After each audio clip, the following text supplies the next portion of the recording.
Hello everyone, welcome to my YouTube channel Chemistry with Ruby Malik. I am your chemistry educator Ruby Malik. हमने अभी अपनी NCERT की series शुरू कर रखी है जिसमें हम क्लास 10 का फर्स्ट चैप्टर कर रहे हैं केमिकल रिएक्शन एंड इक्वेशन। उसमें अब तक हमने केमिकल इक्वेशन को लिखना, उसके बाद हमने जो टाइप ऑफ रिएक्शन थे उसके भी हमने 2 पार्ट कर लिए हैं। फर्स्ट कौन सी होती है आपकी एडिशन रिएक्शन भी जिसको बोलते हैं, या फिर हम कॉम्बिनेशन रिएक्शन जो होती है ना। और सेकंड हमने अपनी वो वाली कौन सी पढ़ी थी, डीकम्पोजिशन रिएक्शन है ना, तो जिसके अंदर हमने 3 पार्ट पढ़े थे। फर्स्ट था आपका थर्मल डिकम्पोजिशन, सेकंड था इलेक्ट्रोलिसिस और थर्ड था फोटोकेमिकल। अब हमारा थर्ड जो पार्ट है वो है डिस्प्लेसमेंट रिएक्शन। यहाँ पे भी जैसे मैंने आपको बताया था कि नाम है वही काम है, तो यहाँ पे डिस्प्लेसमेंट रिएक्शन, डिस्प्लेसमेंट का ही मतलब क्या होता है, किसी एक चीज़ को हटा के दूसरे को लगाना, उसको ये हम क्या बोलते हैं, डिस्प्लेसमेंट होना, डिस्प्लेसमेंट रिएक्शन। तो यहाँ पे भी क्या होगा, आपका एटम्स का जो है हम उनको रिप्लेस करके क्या होगा, यहाँ पे आपकी रिएक्शन होएगी, इसलिए इसका नाम क्या रखा गया है, डिस्प्लेसमेंट रिएक्शन। ओके, चलो इसमें हमें एक एक्टिविटी दी हुई है, पहले हम ये एक्टिविटी देखेंगे। Take 3 iron nail and clean them by rubbing with sandpaper. अब आप इसको भी सैंड पेपर से इसलिए रब करते हो ताकि उसके अंदर जो भी इम्प्योरिटीज़ है वो निकल जाए, और आप जो ऑब्ज़र्व करोगे आपकी एक्टिविटी से, वो आपका जो रिज़ल्ट है वो बिल्कुल एग्जैक्ट आए, ट्रू आए। टेक 2 टेस्ट ट्यूब, आपको 2 टेस्ट ट्यूब लेनी है, मार्क ए एंड बी उन पे लिख देना है। In each test tube take about 10 ml copper sulphate solution, यानी कि आपको कॉपर सल्फेट का सॉल्यूशन लेना है CuSO4। ठीक है, इस सॉल्यूशन का कलर आपका होता है ब्लू कलर, ये भी आपको पता होना चाहिए क्योंकि यहाँ पे आपकी जो ऑब्जर्वेशन है वो कलर से ही होएगी। Tie 2 iron nail with a thread and immerse them carefully in the copper sulfate solution in test tube B। यानी कि आपने जो 3 आयरन नेल ली थी उसमें से 2 को एक थ्रेड से बांधना है और उसको टेस्ट ट्यूब बी के अंदर 20 मिनट के लिए डिप करना है। Keep 1 iron nail aside for comparison, एक को आपको बाहर रखना है जिससे आप कंपेयर करो कि उनमें क्या चेंजेस आए हैं। Okay, After 20 minutes, take out the iron nail from the copper sulfate solution. Compare the intensity of the blue color of copper sulfate solution in test tube A and B. Also compare the color of iron nail dip in copper sulfate solution with the one kept aside. इसका मतलब देखो क्या कह रहे हैं ये, मैं इसको साइड करके और आपको रिएक्शन लिख के दिखाती हूँ कि बीकर के अंदर डिप करने के बाद क्या रिएक्शन हुई होगी। ठीक है, इन्होंने क्या बोला है, आपने आयरन नेल ले ली थी, ये ले ली आपने, और एक सेकेंड, ये है आपकी आयरन की नेल, आयरन Fe आयरन। आपने इसको कॉपर सल्फेट के अंदर डिप किया 20 मिनट के लिए। अब यहाँ पे क्या हुआ होगा, जो आयरन है, आयरन ने सल्फेट के साथ मिला, मतलब यहाँ से जो डिस्प्लेस हुआ है, उन्होंने कॉपर को डिस्प्लेस कर दिया और आयरन सल्फेट यहाँ से बना, ये वाली रिएक्शन हुई और जो कॉपर है वो निकल गया बाहर, यानी कि क्या हुआ, यहाँ पे आयरन सल्फेट की फॉर्मेशन होगी। अब इसकी वजह से उन्होंने पूछा कि कलर में क्या चेंज आए होंगे, तो यहाँ पे क्या है, आयरन सल्फेट बनने की वजह से जो आयरन नेल है उसका कलर कैसा हो गया होगा, ब्राउन, रेडिश ब्राउन भी बोल सकते हो, ब्राउन भी। ठीक है, और जो उन्होंने फिर ये भी पूछा है कि जो आपका सॉल्यूशन था जिसके अंदर आपने इसको डिज़ोल्व किया था, उस सॉल्यूशन का कलर कैसा होगा। अब देखो, जब आपने पहले जो कॉपर सल्फेट सॉल्यूशन लिया हुआ था उसका कलर है ब्लू, लेकिन आयरन नेल डलने के बाद जो सॉल्यूशन बच जाएगा, यानी कि टेस्ट ट्यूब बी की बात हो रही है, टेस्ट ट्यूब बी के अंदर जो बच जाएगा उसका कलर थोड़ा लाइट हो जाएगा, मतलब लाइट ब्लू कलर हो जाएगा। तो ये आपके इसके अंदर चेंजेस आएंगे। देखो मैं आपको यहाँ से दिखाती हूँ आपकी एक्टिविटी के कलर, ये देखो आपका आयरन नेल जो आपने कंपैरिजन के लिए रखा था वो ऐसा है, कॉपर सल्फेट में की वाले सॉल्यूशन से बाहर निकालने के बाद इसका कलर कैसा आया है, ब्राउन कलर। ये आपका टेस्ट ट्यूब बी है, इसके अंदर आपने आयरन नेल को डाला था तो इसका कलर आपका ऐसा हो गया, बहुत लाइट कलर हो गया, जबकि आपके कॉपर सल्फेट सॉल्यूशन का जो टेस्ट ट्यूब ए के अंदर है उसका ऐसा कलर है। अब आपसे यहाँ पूछा गया कि why does the iron nail become brownish in colour and the blue colour of copper sulphate solution fade. ये इसलिए हुआ है क्योंकि अब यहाँ से आयरन सल्फेट आपका बन गया है, जिसकी वजह से यहाँ पे कलर चेंज हुआ है। ठीक है, इसकी वजह से चेंज हुआ है क्योंकि यहाँ पे रिएक्शन हुई है आयरन और सल्फेट के बीच, आयरन सल्फेट बना है, कॉपर को उसने यहाँ से डिस्प्लेस कर दिया है। ये आपकी रिएक्शन बनेगी जो मैंने आपको लिख के भी दिखाई है। In this reaction iron displace हो जाता है और रिमूव करता है अनदर एलिमेंट कॉपर को and copper sulphate solution. This reaction is known as displacement reaction. की यहाँ सीधा सीधा क्या डेफिनेशन बनेगी कि जब कोई मोर रिएक्टिव आपका एटम या एलिमेंट भी बोल लोगे आप, यहाँ पे आपको कोई मोर रिएक्टिव जो एलिमेंट है वो लेस रिएक्टिव वाले को डिस्प्लेस कर देगा, और इसीलिए इस रिएक्शन को क्या बोला जाता है, डिस्प्लेसमेंट रिएक्शन। यहाँ पे आपको कुछ अनदर एग्जांपल भी दे रखे, जैसे जिंक कॉपर सल्फेट रिएक्शन करके क्या बना रहा है, जिंक सल्फेट, कॉपर अलग निकल गया। ऐसे ही लेड की रिएक्शन करा रखी है कॉपर क्लोराइड के साथ, यहाँ से लेड क्लोराइड की फॉर्मेशन हो जाएगी और कॉपर आपका बाहर चला जाएगा। Zinc and lead are more reactive. अब आपको यहाँ पे डिस्प्लेसमेंट रिएक्शन के अंदर ये बात जरूर ध्यान रखनी है कि जो मोर रिएक्टिव होंगे वो ही लेस रिएक्टिव वाले को डिस्प्लेस कर पाएंगे। अब यहाँ पे आपके पास क्या कहते हैं, एक सीरीज़ होती है जो आपके मेटल वाले चैप्टर में भी आएगी, वहाँ से आपको ये पता चलेगा कौन आपका मोर रिएक्टिव है, कौन आपका लेस रिएक्टिव है। और ये वाला मैं आपको अभी बताऊंगी कि कौन सबसे रिएक्टिव हो, ज़्यादा रिएक्टिव होता है, कौन लेस रिएक्टिव होता है। तो आप इसको लिख लो, potassium, sodium, calcium, magnesium, aluminium, zinc,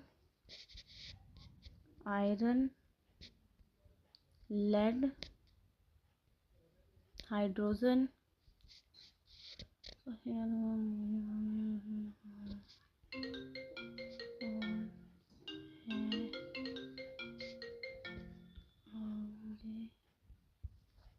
तो ये बनेगी आपकी। ठीक है, यहाँ से आप जैसे जैसे इधर जाते जाओगे ये आपके लेस रिएक्टिव आएंगे, यानी कि यहाँ आपके मोर रिएक्टिव है, यहाँ आपके लेस रिएक्टिव है। तो सोडियम के मतलब सोडियम, सॉरी के मतलब पोटेशियम, Na मतलब sodium, calcium, magnesium, aluminium, zinc, iron, lead, hydrogen, copper, mercury, silver और गोल्ड। ठीक है, आप इसको एक ट्रिक से भी याद कर सकते हो। ट्रिक क्या है, काशीनाथ के मतलब काशीनाथ का माली आलू जरा फीके पकाता है, कौन है, आगे आओ। अब हमने जो रिएक्शन पढ़ी उसमें आयरन ने कॉपर को किया है। अब देखो आयरन मोर रिएक्टिव है, कॉपर लेस रिएक्टिव है, इसलिए उसने उसको ईजिली डिस्प्लेस कर दिया। अगर यहाँ पे आप उल्टा लेते कि आप कॉपर लेते और आयरन सल्फेट लेते तो वहाँ पे ये रिएक्शन पॉसिबल नहीं होती, क्योंकि मोर रिएक्टिव वाला ही लेस रिएक्टिव को डिस्प्लेस कर सकता है। सेम ही इन दोनों रिएक्शन के साथ भी हुआ है कि जो आपका जिंक है वो मोर रिएक्टिव है कॉपर से, जो लेड है वो भी आपका मोर रिएक्टिव है कॉपर से, इसलिए उसने उनको डिस्प्लेस कर दिया है। ओके, अब बारी आती है हमारे अगली रिएक्शन की जो है डबल। अब ये भी आपके डिस्प्लेसमेंट के जैसी है, बट यहाँ पे क्या होएगा, डबल डिस्प्लेसमेंट होएगा, यानी कि आपका दो एलिमेंट का डिस्प्लेस होएगा, वहाँ पे सिर्फ एक का हो रहा था, तो इसलिए इसका नाम क्या रख दिया, डबल डिस्प्लेसमेंट रिएक्शन। यहाँ पे भी आपको एक एक्टिविटी के थ्रू समझाया गया है, ये देखते हैं। Take about 3 ml of sodium sulphate. यहाँ पे आपको सोडियम सल्फेट लेना है, यानी कि Na2 Na2SO4, इसको हम क्या बोलते हैं, सोडियम सल्फेट। ठीक है, इन अनदर टेस्ट ट्यूब, दूसरे टेस्ट ट्यूब के अंदर आपने 3 ml ही बैरियम क्लोराइड सॉल्यूशन लेना है, यानी कि BaCl2 क्या होता है, बैरियम क्लोराइड सॉल्यूशन। फिर आपको इन दोनों को मिक्स करना है और ऑब्जर्व करना है कि यहाँ पे क्या होगा। तो जब आप इन दोनों को मिक्स कर दोगे तो आपको एक वाइट वाइट कलर के यहाँ पे छोटे छोटे से कुछ पार्टिकल्स कुछ दिखना शुरू होंगे, ठीक है, जिसको हम पीपीटी बोलते हैं, यानी कि प्रेसिपिटेट। कुछ यहाँ पे देखो, आपको यहाँ पे दिख भी रहे होंगे, ये जो बनने शुरू हो रखे हैं वाइट कलर के बनेंगे, ठीक है। तो यहाँ पे क्या होगा, जो ये सल्फेट है ये बेरियम के साथ मिलके बेरियम सल्फेट बनाएगा, और सोडियम और क्लोरीन मिलके, रुको मैं आपको एक सेपरेट कलर से लिख के ही दिखाती हूँ, एक सेकेंड, इसको थोड़ा छोटा करके आपको मैं अभी दिखाती हूँ यहाँ पे क्या होएगा। एक सेकेंड वेट करो बस, ये इरेज हो गया। अब देखो इस रिएक्शन के अंदर क्या था, आपने लिया था सोडियम सल्फेट Na2SO4, ठीक है, और क्या लिया था, barium chloride BaCl2 barium chloride. हम यहाँ पे रिएक्शन जब ये दोनों आपस में मिक्स हो गए तो यहाँ पे क्या होगा, डबल डिस्प्लेसमेंट है, तो बेरियम सल्फेट के साथ रिएक्शन करके बेरियम सल्फेट बनाएगा, और सोडियम और क्लोरीन मिलके, एक सेकेंड, सोडियम और क्लोरीन मिलके आपका यहाँ से सोडियम क्लोराइड बनाएंगे, ये यहाँ पे आपके प्रोडक्ट बनेंगे, ठीक है। हम यहाँ पे एक वाइट कलर के प्रेसिपिटेट बनेंगे जो कि पानी के अंदर डिज़ोल्व नहीं होंगे, यानी कि इनसोल्यूबल होंगे। इस इनसोल्यूबल सब्सटेंस, जो इनसोल्यूबल सब्सटेंस होता है उसको ही क्या बोला जाता है, यहाँ पे प्रेसिपिटेट बने, और जिस रिएक्शन में प्रेसिपिटेट बनते हैं हम उसको प्रेसिपिटेशन रिएक्शन भी बोलते हैं, और यहाँ पे डबल डिस्प्लेसमेंट हो रहा है तो हम इसको डबल डिस्प्लेसमेंट रिएक्शन भी बोलेंगे। तो यहाँ पे बेरियम सल्फेट के क्या बन रहे हैं, वाइट कलर के आपके पीपीटी बन रहे हैं, यानी कि प्रेसिपिटेट बन रहे हैं, ठीक है। अब देखो आगे क्या कह रहे हैं ये, what causes this white precipitate है जो बेरियम सल्फेट के, वो किसकी वजह से बने हैं वो आपको पता है, सल्फेट यहाँ पे अनायन है, बेरियम यहाँ पे कटायन है। द अदर प्रोडक्ट फॉर्म, जो दूसरा प्रोडक्ट बना है NaCl, जिसको हम कॉमन सॉल्ट भी बोलते हैं, which remain in the solution such reaction in which there is an exchange. तो यहाँ पे क्या हो रहा है, एक्सचेंज ऑफ आयन हो रहा है। अगर हम मतलब एग्जैक्टली देखें तो क्या हो रहा है, बेरियम सल्फेट में क्या था, Ba2 पॉजिटिव और SO4 2 नेगेटिव, ये दोनों आयन आपस में मिले हैं, यानी कि बेरियम क्लोराइड आपके पास स्टार्टिंग में था रिएक्टेंट साइड, अब बेरियम सल्फेट के साथ मिलके बेरियम सल्फेट बनाता है, और सोडियम सल्फेट के साथ था, अब वो सोडियम क्लोरीन के साथ मिलके सोडियम क्लोराइड बनाता है। तो यहाँ पे क्या हो रहा है, आयंस एक्सचेंज हो रहे हैं। तो आयंस ऑफ एक्सचेंज जब किसी रिएक्शन के अंदर होते हैं उनको हम क्या बोलते हैं, double displacement reaction. Such reactions in which there is an exchange of ion between the reactant के ही आपस में क्या हो रहे हैं, आयंस एक्सचेंज हो रहे हैं, are called double displacement reaction. तो अब हमारी चारों जो रिएक्शन है वो कंप्लीट हो जाती हैं। अब हमारा अगला टॉपिक जो है वो आता है oxidation and reduction. Oxidation and reduction, oxidation क्या होता है एंड रिडक्शन, यहाँ पे भी आपको एक दे रखी है, heat China dish activity, heat China dish containing 1 gram copper powder, आपके पास कॉपर पाउडर है, व्हाट डू यू ऑब्जर्व। तो 10, आप यहाँ पे क्या ऑब्जर्व करोगे कि जो कॉपर पाउडर का जो सरफेस है वो कैसा हो जाएगा, ब्लैक कलर का, ठीक है, किस कलर का हो जाएगा, ब्लैक कलर का।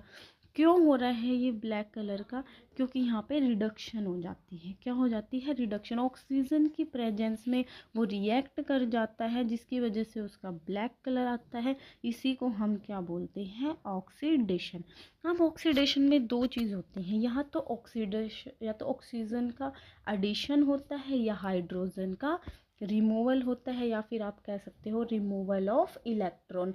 जहाँ पे ये चीज़ टेक प्लेस होगी, आप इसके 3 पॉइंट भी लिख सकते हो, मैं आपको यहाँ पे बताती हूँ, लिख सकते हो जिससे आप इजीली याद कर सको। ऑक्सीडेशन, ऑक्सीडेशन के अंदर आपका क्या होता है, फर्स्ट पॉइंट तो क्या है, एडिशन ऑफ ऑक्सीजन, या तो ऑक्सीजन का एडिशन होना चाहिए, रिमूवल होना चाहिए आपका, रिमूवल ऑफ हाइड्रोजन और इलेक्ट्रॉन्स, या फिर इलेक्ट्रॉन का या हाइड्रोजन का जब रिमूवल हो और ऑक्सीजन का एडिशन हो, उसको आप क्या बोलते हो? ऑक्सीडेशन। इसका जस्ट अपोजिट आपका क्या है? रिडक्शन। आप रिडक्शन की भी ऐसे ही डेफिनेशन एक बार देख लो, फिर मैं आपको एनसीईआरटी की लाइन बाय लाइन बताऊंगी कि क्या लिखा हुआ है। ठीक है, ये है आपका रिडक्शन। रिडक्शन में जस्ट उसका अपोजिट हो जाता है। यहाँ पे क्या आएगा? यहाँ पे आपका एडिशन ऑफ हाइड्रोजन होगा या फिर इलेक्ट्रॉन। एडिशन ऑफ हाइड्रोजन और इलेक्ट्रॉन्स, या तो इलेक्ट्रॉन का एडिशन हो या हाइड्रोजन का एडिशन हो। दूसरा यहाँ पे क्या होगा? Removal of oxygen. ऑक्सीजन का रिमूवल होना चाहिए, उसको आप क्या बोलोगे कि इसका रिडक्शन हो रहा है। ठीक है, आई होप आपको अच्छे से समझ आ गया होगा कि अगर आपको पता लगाना है किस में ऑक्सीडेशन हो रहा है, किस में रिडक्शन हो रहा है, तो आप ये चीज़ देख के अच्छे से पता लगा सकते हैं। ठीक है, अब यहाँ पे हमारा एग्जांपल है कॉपर। कॉपर में ऑक्सीजन को ऐड किया, उसको हीट किया, तो यहाँ से कॉपर ऑक्साइड बन जाएगा, जिसका भी थोड़ा ब्लैकिश कलर भी था। If hydrogen gas is passed over the heated material copper oxide the black coating of the, तो दोबारा से ये क्या हो जाएगा? आपका ब्राउन कलर में रिवर्स हो जाएगा ब्लैक से। तो यहाँ पे क्या हो रहा है? रिडक्शन करा दी दोबारा। रिडक्शन का मतलब क्या है? जो पहले हुआ था अब वो दोबारा रिकवर हो जाएगा, चेंज हो जाएगा, रिवर्स उसका वही कलर आ जाएगा। अब यहाँ पे देखो, ऑक्सीजन डाला था तो कॉपर ऑक्साइड बन गया था। अब कॉपर ऑक्साइड के अंदर आपने हाइड्रोजन गैस पास करा दी तो कॉपर प्लस H2O बन गया, जिससे कि उसका ब्राउन कलर रिटेन्ड हो गया। ठीक है, इफ ए सब्सटेंस, यहाँ पे लिखा भी हुआ है, if a substance gain oxygen during a reaction it's be, तो उसको ऑक्सीडाइज बोल लेंगे, ऑक्सीडेशन हो रहा है। If a substance lose oxygen it's said to be reduced, कि उसका रिडक्शन हो रहा है। During this reaction the copper oxide is losing oxygen as is being, तो वो रिड्यूस हो गया। ठीक है, रिडक्शन हो गया। The hydrogen is gaining oxygen and is being oxidised. In other word, one reactant get oxidise while the other get reduce. जब एक ही रिएक्शन के अंदर दोनों चीज हो जाती है, उस रिएक्शन को हम क्या बोलते हैं? Redox reaction. क्या बोलते हैं? Redox reaction. यानी कि जिस रिएक्शन के अंदर मान लो आपके पास कोई यहाँ पे दो कंपाउंड है, मतलब दो एलिमेंट है, तो उसमें एक का क्या हो रहा है? ऑक्सीडेशन, एक का रिडक्शन हो रहा है एक ही रिएक्शन के अंदर, तो उसको हम क्या बोलते हैं? Oxidation reaction. अब देखो, हम यहाँ एक एग्जांपल से देखते हैं। पहले हमारे पास कॉपर ऑक्साइड है, हमने उसके अंदर हाइड्रोजन मिलाया, तो यहाँ से देखो हाइड्रोजन के पास ऑक्सीजन का एडिशन हो रहा है, तो हम इसको क्या बोलेंगे? ऑक्सीडेशन है। यहाँ पे कॉपर ऑक्साइड से कॉपर जो बन रहा है, यहाँ पे ऑक्सीजन का रिमूवल हो रहा है, तो हमने इसको क्या बोल दिया? कि यहाँ पे रिडक्शन हो रहा है। अब ये दोनों चीज़ एक ही रिएक्शन के अंदर हो रखी हैं, तो इसलिए हमने इसका नाम क्या रख दिया? Redox reaction. कुछ और भी एग्जांपल है, देखो जिंक ऑक्साइड से जिंक बना, यहाँ पे ऑक्सीडेशन हो रही है। ये कार्बन से कार्बन ऑक्साइड बना, यहाँ पे क्या हो रही है? एडिशन हो रही है ऑक्सीजन की। जब एडिशन होती है ऑक्सीजन की तो ऑक्सीडेशन होता है। यहाँ पे क्या हो रहा है? सॉरी, यहाँ पे आपका रिडक्शन हो रहा है। ठीक है, अगली रिएक्शन के लिए देखते हैं। यहाँ पे देखो, Mn के पास ऑक्सीजन थी, यहाँ पे देखते हैं हम हाइड्रोजन से H2O बन रहा है। यहाँ पे ऑक्सीजन नहीं थी, ऑक्सीजन का एडिशन हो गया, तो क्या बोल दिया? ऑक्सीडेशन। यहाँ से ऑक्सीजन का रिमूवल हो रहा है, तो इसको क्या बोल दिया? रिडक्शन। यानी कि ये भी आपका किसका एग्जाम्पल बन गया? रिडॉक्स रिएक्शन का। ठीक है, नेक्स्ट देखते हैं।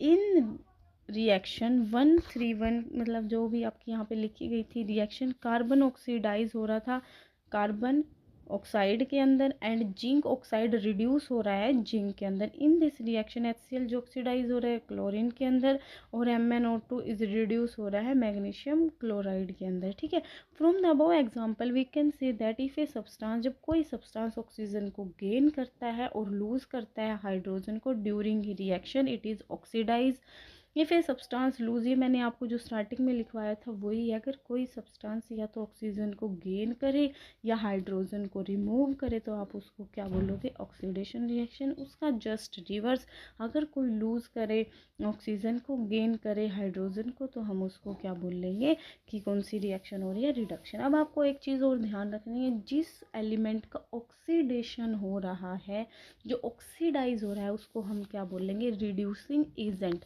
क्योंकि वो ऑक्सीडाइज करा रहा है। ठीक है, जो ऑक्सीडाइज कराता है हम उसको क्या बोलते हैं, हम उसको बोलते हैं ऑक्सीडाइजिंग एजेंट। ठीक है, अब जैसे हम इसमें बात करते हैं, एक सेकेंड, यहाँ पे देखो आप, ये है आपकी रिएक्शन। एक सेकेंड, अभी मैं आपको बताती हूँ कि कई बार पेपर में आपसे पूछ लिया जाता है। अब देखो ये CuO है, इसका रिडक्शन हो रहा है, रिडक्शन है ना, तो हम इसको क्या बोल लेंगे, हम इसको बोल लेंगे ऑक्सीडाइजिंग एजेंट। क्यों, क्योंकि ये ऑक्सीडाइजिंग एजेंट की तरह बिहेव कर रहा है, ये ऊपर में रिड्यूस करा रहा है उसको।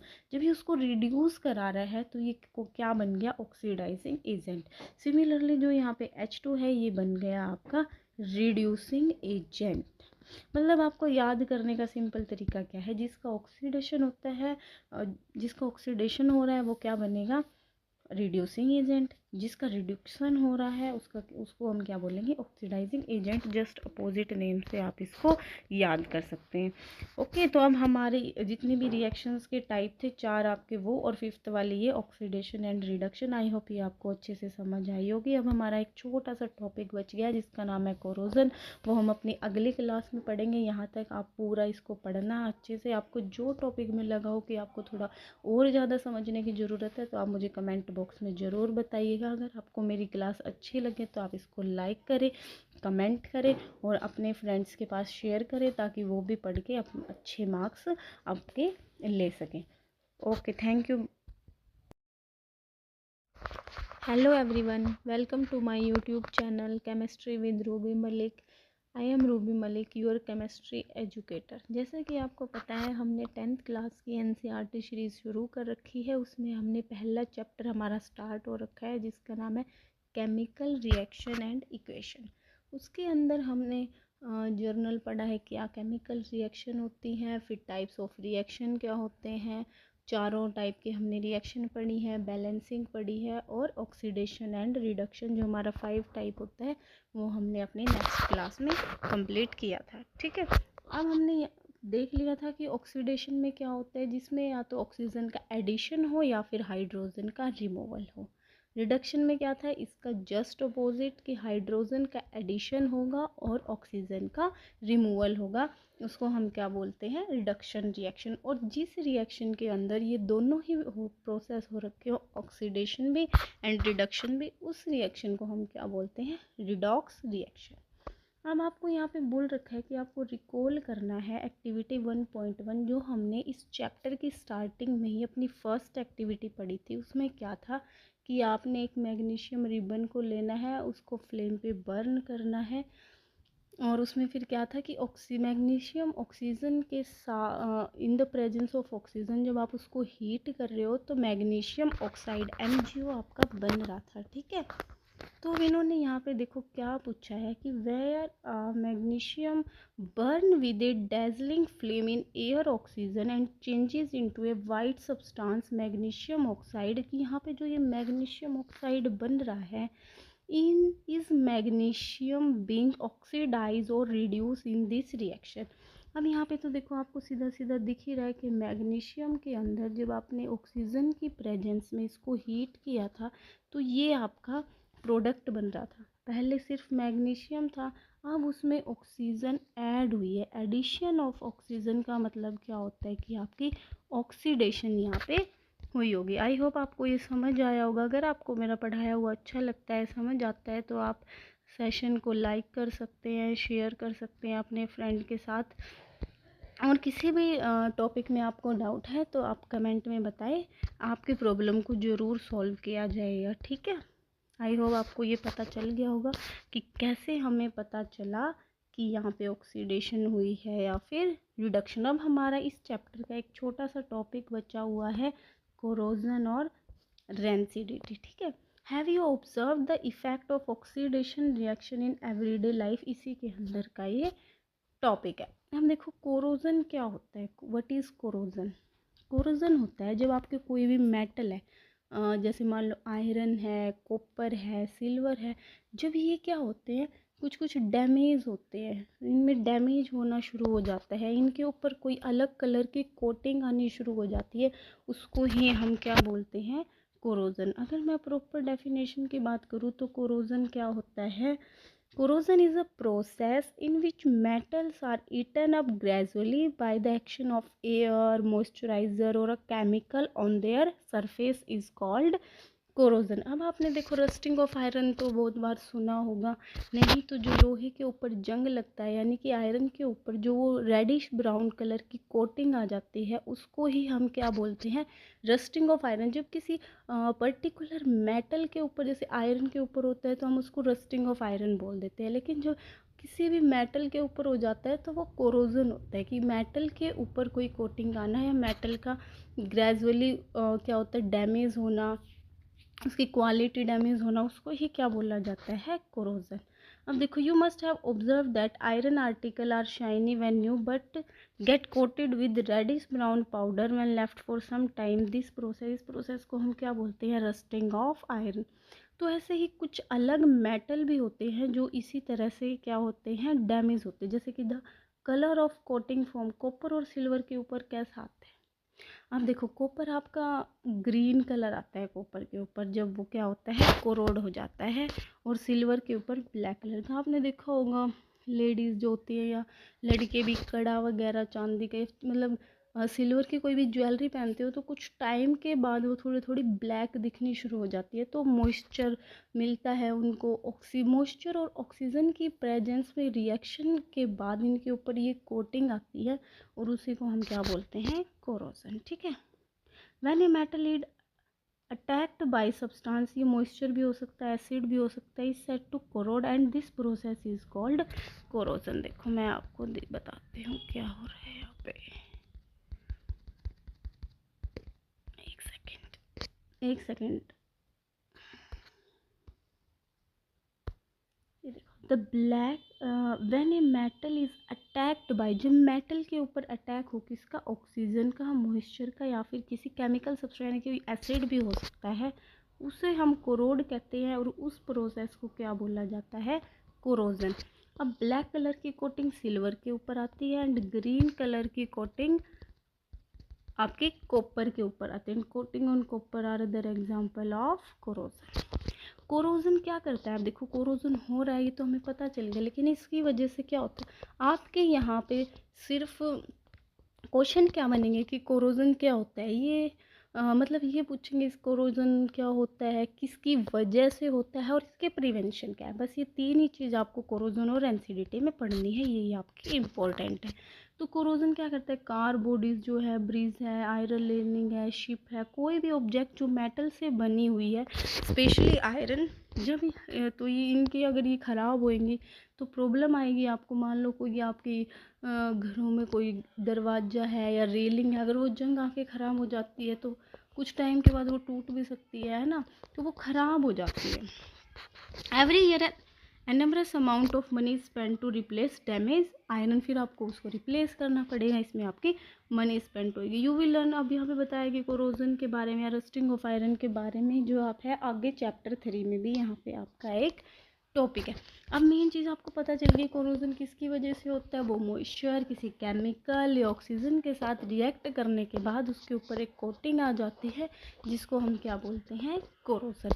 अब इसकी प्रिवेंशन क्या क्या है कोरोजन की, आप कैसे इसको रोक सकते हो। अगर रस्टिंग ऑफ आयरन के केस में क्या होगा, आप उस पर ऑयल लगा सकते हैं जिससे कि मॉइस्चर रुक जाएगा। आपको इनमें से कोई ना कोई एक चीज़ रोकनी पड़ेगी, या तो ऑक्सीजन रोकनी पड़ेगी या फिर मॉइस्चर रोकना पड़ेगा। ठीक है, उसके बाद आप ग्रीसिंग कर सकते हो, आप पेंटिंग कर सकते हो, उसके ऊपर एक कोटिंग आ जाएगी पेंट की। आपने देखा भी होगा आपके घरों में आप कूलर यूज़ करते हैं, कोई स्टैंड यूज़ करते हैं, आपका कोई आयरन का कोई डोर है, गेट है, जो मेन गेट होता है ज़्यादातर घरों में, तो लोग उन पर पेंट करते हैं। इसका भी रीज़न क्या होता है कि उस पर रस्टिंग ना आए। ठीक है, उसके बाद अगर हम बात करें और प्रिवेंशन क्या क्या हो सकती है कि आप इस पे जो नॉन रिएक्टिव मेटल होते हैं जैसे क्रोमियम हो गया, एल्यूमिनियम होगा, उसकी कोटिंग करा सकते हो। इसको इलेक्ट्रोप्लेटिंग ही बोला जाता है कि इलेक्ट्रिसिटी की हेल्प से आप उसके ऊपर एक कोटिंग करा देते हो, एक लेयर करा देते हो, जिससे कि वो डैमेज होना बंद हो जाता है। तो ये आपके यहाँ पे क्या है, प्रिवेंशन। ओके, हमारा नेक्स्ट टॉपिक है रेंसिडिटी। अब रेंसिडिटी सेम कोरोजन के जैसे ही है, बट ये आ जाएगा आपका फूड वाले में कि आपका जो फूड ख़राब हो जाता है। एक बहुत अच्छा एग्जांपल मैं आपको दूंगी क्योंकि सभी बच्चे चिप्स तो खाते होंगे। अब आपने देखा होगा कोई भी चिप्स है या बिस्किट है, आपने उसको पैकेट को खोला, एक दिन उसको खाया, आपने सोचा कि अब और नहीं मेरे को खाने, आपने उसको रख दिया पैकेट को। आप देखोगे 1-2 घंटे बाद ही, अगर आपका ज़्यादा वेटिंग मौसम है, रेनी सीज़न है, या फिर नेक्स्ट डे देखोगे तो आप जब खाओगे तो वो आपके चिप्स सीले मिलेंगे, मतलब उसमें वो क्रंचीपन नहीं होगा, वो टेस्ट भी नहीं होगा, है ना। तो इसको ही क्या बोला जाता है कि आपका फूड में क्या लग गई, रेंसिडिटी होगी। ठीक है। हैव यू एवर टेस्ट और smell the fat oil containing food material left for a long time. तो यहाँ से आपको एक अजीब सा टेस्ट भी आएगा और स्मेल भी आएगी। When fat and oils are oxidise, तो यहाँ पे भी क्या होता है, जो उसके अंदर फैट, जो भी ऑयल होता है, उसके अंदर ऑक्सीजन एंटर करती है, ऑक्सीजन उससे रिएक्ट करती है और आपका जो वो फूड है वो रेंसिड हो जाता है, उसकी स्मेल और टेस्ट दोनों चेंज हो जाते हैं। Usually substance which prevent oxidation, यहाँ हमें एंटीऑक्सीडेंट ऐड करते हैं। आप ज़्यादा आपने देखा होगा जो आपके चिप्स के पैकेट होते हैं वो इतने फूले फूले क्यों होते हैं, उसमें चिप्स तो आपको कम मिलते हैं, है ना, बट पैकेट ऐसे लगता है पूरा भरा हुआ है। तो उसके अंदर आपके एक गैस फिल करी जाती है, नाइट्रोजन गैस। ठीक है। ओके, तो आपके चिप्स के पैकेट के अंदर कौन सी गैस होती है, नाइट्रोजन गैस होती है, जो कि क्या करती है, ऑक्सीजन, अगर उसमें ऑक्सीजन भी होती है, मतलब ऑक्सीजन को रिएक्ट नहीं करने देती। फिर अगर मैं आपको बताऊं, और जब आप चिप्स का पैकेट खोल देते हो तो आपकी नाइट्रोजन गैस बाहर निकल जाती है। नाइट्रोजन गैस यहाँ पे एंटीऑक्सीडेंट की तरह बिहेव करती है, उसको डैमेज नहीं होने देती। और जब आप पैकेट खोल देते हो वो बाहर चली जाती है, ऑक्सीजन एंटर कर जाती है और ऑक्सीजन वहाँ पे रिएक्ट करके आपके खाने को क्या कर देती है, रेंसिड कर देती है। ठीक है। तो यहाँ पे कीपिंग फूड, तो यहाँ पे आपने ये तो देख लिया किसकी वजह से हो रहा है। मैंने आपको बताया था आपको यही पढ़ना है कि रेंसिडिटी होता क्या है। अगर मैं इसकी प्रॉपर डेफिनेशन की बात करूँ तो the condition produced by oxidation of fat and oil in food marked by unpleasant smell and taste is called rancidity. आपको इसकी डेफिनेशन का पता होना चाहिए, फिर क्या हो क्या रहा है, इसमें टेस्ट चेंज हो जाता है, स्मेल चेंज हो जाती है, आपका खाना ख़राब हो जाता है, आप उसको मतलब नहीं खा सकते, अनफिट होता है वो। ठीक है। और थर्ड आपको देखना है कि आपको इसकी प्रिवेंशन क्या क्या यूज़ करनी है। ठीक है। तो प्रिवेंशन में सबसे फर्स्ट क्या आ जाएगा कि आपने अपने किसी भी फूड को, ऑयली फूड है या फैटी फूड है, कुछ भी आपका फूड है, आपने उसको एयर टाइट कंटेनर के अंदर रखना है, जिससे कि ऑक्सीडेशन स्लो डाउन हो जाती है। Do you know that chips manufacture usually flush bag of chip which gas, तो मैंने बताया कौन सी गैस होती है यहाँ पे, नाइट्रोजन गैस होती है। ठीक है। एक तो आपका यही है कि आपको एयर टाइट कंटेनर में रखना चाहिए, दूसरा क्या है उसके अंदर एंटीऑक्सीडेंट ऐड करना चाहिए। अब आपने देखा होगा घरों में जो पिक्कल वगैरह बनता है वो भी डैमेज ना हो, इसलिए उसमें नमक जो हमारा होता है वो भी एक प्रिजर्वेटिव की तरह ही यूज़ किया जाता है। ठीक है। उसके बाद विनेगर हो गया, वो भी डैमेज से बचाता है। रेंसिडिटी जो है फूड के अंदर नाइट्रोजन गैस आ जाती है तो वो भी आपकी बचाती है। ठीक है।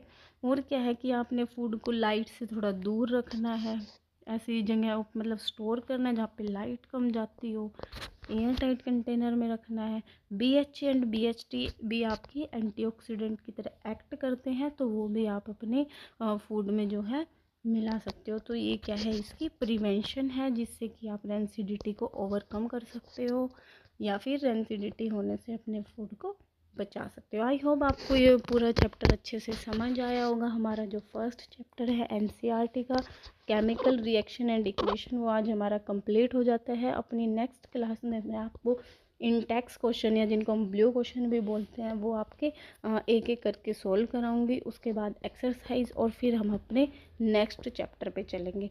बस आप वीडियो को अच्छे से समझें, जो डाउट हो उसको पूछें और क्लास को लाइक करें। Thank you.